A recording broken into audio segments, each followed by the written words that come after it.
بسم اللہ الرحمن الرحیم۔ السلام علیکم۔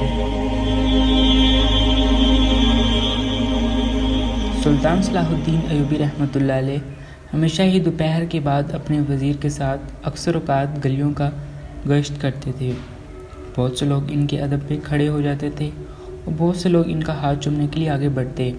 وہ سب سے بہت محبت کے ساتھ ملتے اور یہی ان کا انداز لوگوں کو بہت پسند تھا اور انہیں بادشاہ کو بہت پسند کرتے تھے۔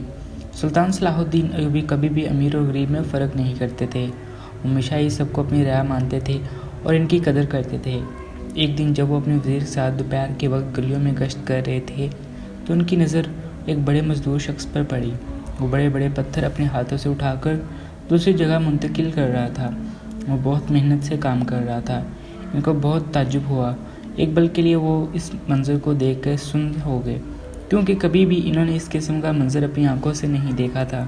کتنی زیادہ عمر کے اندر وہ شخص اتنے بھاری پتھر کو کیسے اٹھا کر ایک جگہ سے دوسری جگہ منتقل کر رہا تھا۔ انہوں نے جلدی خود کو قابو کیا اور اپنے وزیر کو اس بارے میں پوچھنے لگے۔ اس وزیر نے اس جانب دیکھا تو وہ چند پل کے لیے ایک دم سے حیران ہو گئے، کیونکہ اسے بھی سمجھ نہ آیا کہ یہ کیا ہو رہا ہے۔ وہ وزیر کہنے لگا، سلطان معظم، میں نہیں جانتا ان سب کے بارے میں، آخر کیا وجہ ہے؟ یہ آدمی اتنی آسانی سے بھاری پتھر کو کیسے اٹھا سکتا ہے؟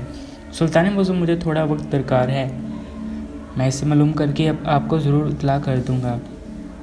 سلطان نے اپنے وزیر کی جانب دیکھا اور کہنے لگے، میری جانب سے تمہیں اجازت ہے، مجھے جلد سے جلد اس بارے میں معلوم کر کے بتاؤ کہ آخر ان سب کے پیچھے کیا راز ہے کہ بڑا مزدور اتنی آسانی سے اتنے بھاری پتھر کو کیسے اٹھا سکتا ہے۔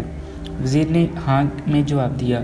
وہ لوگ واپس دربار میں آ گئے۔ سلطان صلاح الدین ایوبی رحمۃ اللہ علیہ دربار میں آنے کے بعد بے چین نظر آ رہے تھے۔ ان کے نزدیک موجود بہت سے درباریوں نے ان سے معلوم کرنے کی کوشش کی، آخر وہ اتنے پریشان کیوں ہیں۔ وہاں موجود قاضی صاحب نے سلطان سے دریافت کیا، میں دیکھ رہا ہوں جب سے آپ گشت سے واپس آئے ہیں آپ ہم سے بہت زیادہ بے چین نظر آ رہے ہیں۔ ہم نے آپ کو کبھی بھی ایسا نہیں دیکھا تھا۔ تو اپنے درباریوں کی جانب دیکھتے ہوئے کہنے لگے، میں ہمیشہ کی طرح روزمرہ گشت پر گیا تھا، لیکن میں نے جب اس منظر کو دیکھا تو میرے خود کے احسان خطا ہو گئے۔ تم سب جانتے ہو مزدور بہت برا تھا، وہ بہت بھاری بڑی پتھر اٹھا کر دوسری جگہ منتقل کر رہا تھا اور بھی بہت آسانی کے ساتھ، اس کے چہرے پر کوئی شکر نہیں تھی۔ یہ سب کام بہت خوش دلی سے کر رہا تھا۔ میں بہت حیران تھا اس منظر کو دیکھ کے، جس کے باعث میں نے اپنے وزیر کے سارے معاملات کی چھان بین کے لیے بھیجا۔ میں جاننا چاہتا ہوں کہ اس بڑے مزدور میں اتنی طاقت کیسے آ جاتی ہے کہ وہ سب کچھ کیسے کر لیتا ہے۔ وہ یہ بول کر بالکل چپ ہو گئے اور اس کے بارے میں کچھ نہ کچھ تو معلوم تھوڑی دیر تک ہی ہو جانا تھا کہ وزیر دربار میں آتا ہوا نظر آیا، جو کب سے بے چینیت کا شکار تھے۔ ان کے چہرے پر اچانک ہی سکون نمودار ہوا۔ وزیر نے ان کے سامنے کھڑا ہو کر ادب سے کہنے لگا، سلطان معظم، میں بھی اس مزدور کے گھر سے واپس آ رہا ہوں۔ انہوں نے کہا، ہاں تمہارے ہی انتظار میں ہم بیٹھے تھے۔ تو وہ کہنے لگا، سر کمال اس کی بیوی کا ہے۔ وزیر کہنے لگا، یہ تو آپ خود جا کر ہی معلوم کرنا ہوگا۔ سلطان اس کی بات سن کر بہت تعجب سے شکار ہو گئے۔ انہوں نے کہا، ہاں میں ضرور جاؤں گا، معلوم کروں گا کہ آخر ایسا کیا راز ہے جو اس مزدور کے اندر اتنی طاقت پیدا ہو گئی ہے۔ ایسا اس کی بیوی کیا کرتی ہے جس کی وجہ سے اس میں اتنی زیادہ طاقت آ جاتی ہے کہ وہ بنا کسی بھی مسئلے کے حرام سے اپنا کام کر لیتا ہے۔ سلطان نے اسی وقت تہیہ کر لیا کہ وہ رات کو کوئی بھیس بدل کر گھر جائیں گے اور معلوم کریں گے کہ آخر یہ کیا بات ہے جس کی وجہ سے اس میں اتنی زیادہ طاقت اور قوت آ جاتی ہے کہ وہ بنا کسی بھی پرواہ کیے اپنا کام مکمل کر لیتا ہے۔ سلطان صلاح الدین ایوبی رحمۃ اللہ علیہ کو بس اب رات کا انتظار تھا، کیونکہ وہ وہاں جا کر سب کے بارے میں معلوم کرنا چاہتے تھے۔ جیسی ہی رات ہوئی وہ اپنا بھیس بدلنے کے لیے اپنے کمرے میں آئے۔ وہاں ان کی زوجہ بیٹھی ہوئی تھی۔ انہوں نے پوچھا کہ آج آپ کہیں جا رہے ہیں؟ تو کہنے لگی، ہاں میں آج پھر لوگوں کے حالات دیکھنے جا رہا ہوں اور ساتھ میں ایک راز بھی معلوم کرنا چاہتا ہوں۔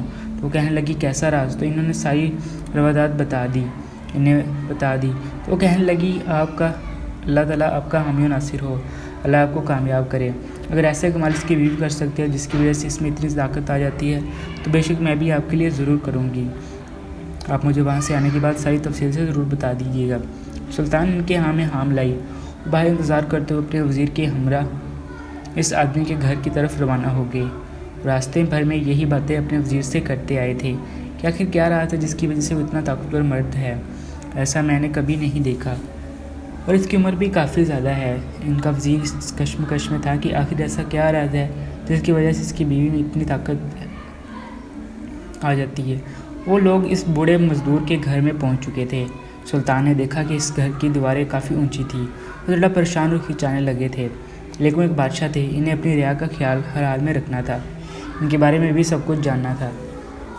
اس وجہ سے انہوں نے ساری چیزوں کو پس پش ڈال کر اپنی دیوار پر چڑھنے لگی۔ ان کا وزیر انہیں روکنا چاہتا تھا کہ سلطان معظم آپ یہ کیا کر رہے ہیں، لیکن تجسس کی عادتوں مجبور وہ بھی پریشان ہو رہے تھے۔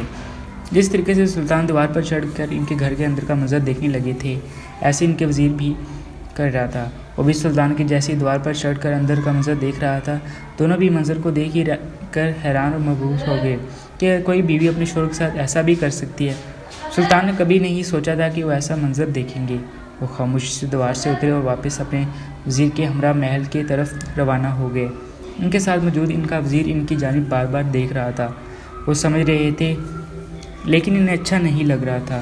محل آنے کے بعد وہ اپنے کمرے میں گئے تو ان کی زوجہ اسم الدین خاتون ان کی منتظر تھی، اور جیسے اپنے شاہی کمرے کے اندر داخل ہوئے تو ان کے ادب میں کھڑی ہو کر دریافت کرنے لگی، سلطان معظم، ابھی آپ جس گھر کے اندر گئے تھے، جو آپ مجھے بتا کر گئے تھے، اس کے بارے میں مجھے بتائیں۔ آخر اس عورت نے اپنے شوہر کے ساتھ ایسا کیا کیا ہوا ہے، اس کی وجہ سے مزدور میں اتنی زیادہ طاقت ہے؟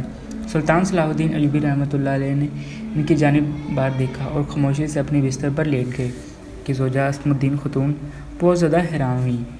کبھی بھی انہوں نے اس طریقے سے انہیں نظر انداز نہیں کیا تھا، لیکن آج ان کا نظر انداز کرنا ان کے دل پر بیکاری ہو گیا تھا۔ وہ خاموشی سے اپنی جگہ پر آ کر سو گئی تھی، لیکن وہ بھی رات کے بے چینیت کا شکار رہی تھیں۔ صبح اٹھتے ہی انہوں نے ایک بار پھر سلطان معظم سے درخواست کی کہ انہیں بتائیں تو صحیح، آخر ایسی کیا بات ہوئی ہے جس کی وجہ سے رات بھر انہیں نظر انداز کیا۔ وہ بھی ان سے بات کرنا پسند نہیں کر رہے تھے۔ سلطان معظم نے ان کی جانب دیکھا اور ان سے کہنے لگے، اسم الدین خاتون، ہم جانتے ہیں کہ آپ سے بے انتہا محبت کرتے ہیں، لیکن کل کا منظر ہماری آنکھوں میں گھوم رہا ہے۔ وہ مزید کہنے لگی، میں آپ کو کبھی بھی اس عام عورت سے ملا نہیں سکتا، لیکن وہ بیوی تھی اور آپ بھی بیوی لگتی ہیں، لیکن آپ نے کبھی ہمارے ساتھ ایسا نہیں کیا جس طریقے سے اس مزدور کی بیوی اس کی خدمت کر رہی تھی۔ اسم الدین خاتون نے ان کی جانب الجھی ہوئی نگاہوں سے دیکھا اور سوال کرنے لگی کہ میں بھی کچھ نہیں سمجھ رہی ہوں، آپ کہنا کیا چاہتے ہیں؟ میں آپ کی ہر ممکن کوشش کرتی ہوں خدمت کرنے کی، انہوں نے جواب دیا۔